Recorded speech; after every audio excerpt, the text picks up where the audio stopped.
Salutare și bine ne-am revăzut la un nou episod din Adrenaline Score.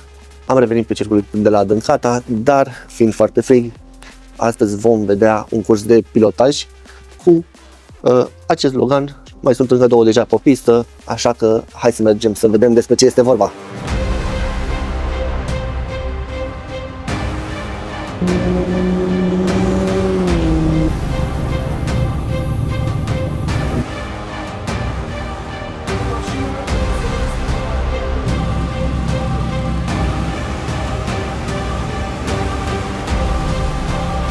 Îl avem alături de noi pe Sergiu Nicolae. Posibil să nu știți zona asta de auto, dar el este unul din campionii la karturi, din ce am înțeles, sau zic... Campion și la karting și la auto. Am înțeles. Dar voi nu sunteți pe zona obișnuită, voi sunteți zona de anduranță. Noi facem și sprint și anduranță. Eu personal merg în anduranță, merg la curse de 12 ore și 24 de ore, iar de anul viitor voi reveni și la cursele de sprint. Cum reziști 12-24 de ore? Păi suntem 3 sau 4 piloți și ne schimbăm o dată între o oră și 22 ore. După fiecare stint de aproape 2 ore ai pauză cam 4 ore, 5 ore, e ok. Astăzi a fost o zi destul de friguroasă, dar în același timp ne-am bucurat un pic de soare. Spune-mi ce s-a întâmplat azi aici?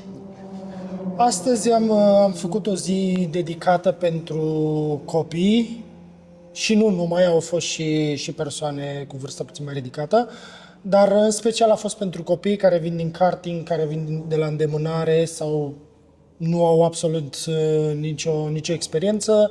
A fost pentru ei să vină să vadă cum este să te dai pe circuit, să învețe puțin și ramura aceasta.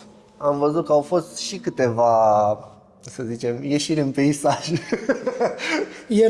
E normal, se întâmplă, asta este bine aici la Motorpark, că nu avem parapeți de beton, sunt daune minore, nu sunt daune mari.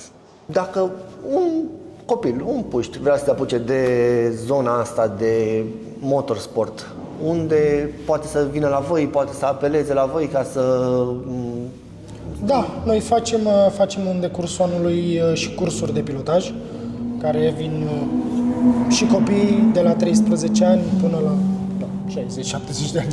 Am avut un elev de 70 de ani. Oh, bun, deci nu e târziu nici pentru mine să mă apuc. Și poate să vină, poate să achiziționeze mai întâi un curs de pilotaj, să vadă dacă le place aceasta, că sunt oameni care nu le plac acest sport. Iar de acolo, în funcție de ce vor să facă mai departe, în funcție de buget, stabilim cu fiecare în parte ce poate să facă. Am înțeles. Am văzut foarte multe Loganuri. Poți să ne spui un pic despre mașină, cam ca tot română, câți cai are? Are în jur de 95 de cai. Ok. Este un Logan din 2007, sunt puțin cam vechi, din păcate, dar astea s-au făcut în Germania și sunt extraordinare de început la noi în țară, pentru că sunt ieftini de întreținut. Automat copiii se pot antrena la costuri mai mici, iar la început antrenamentul este foarte bun. Mașina nu are cai, cum am spus, Da. și te învață să mergi corect. Că dacă intri greșit în viraj, mașina o să facă și nu mai trage. Okay. O mașină cu putere îți iartă greșelile, dar așa este o mașină foarte bună de început, pentru că te învață să mergi corect. Și asta e cel mai important pentru copii în special. Am aflat recent că, de fapt, pe o mașină cum e Midget-ul, poți să pui ce carcasă vrei tu. Ba că e BMW, ba că... acel BMW Ish, cam ce putere are? Sau... Din câte știu, are în jur de 200 de cai. Nu are putere mare, dar este foarte ușor. Are undeva la 500 și un pic de kilograme. E extrem de ușor. Am înțeles. Am aflat că voi urma să plecați la antrenamente în țări mai calde. Nu plecăm la antrenamente, plecăm la curse în ianuarie. Avem cursa de 24 de ore de la Dubai și cursa de 6 ore din Abu Dhabi. Veți fi pe podium? Trebuie să fim pe podium pentru că suntem campioni de anul trecut și trebuie să ne ridicăm la același nivel ca anul trecut. Păi de asta am și întrebat așa un pic.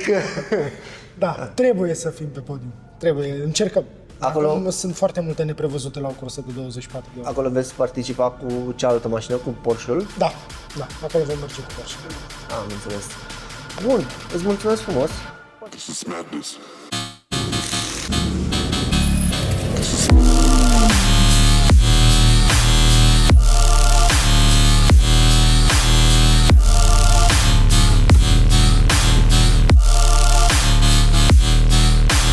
Cam asta a fost pentru astăzi. A fost o zi plină. Deja băieții încep să pună mașinile, să pună toate echipamentele în tir, pentru că la partea auto se vine cu tirul.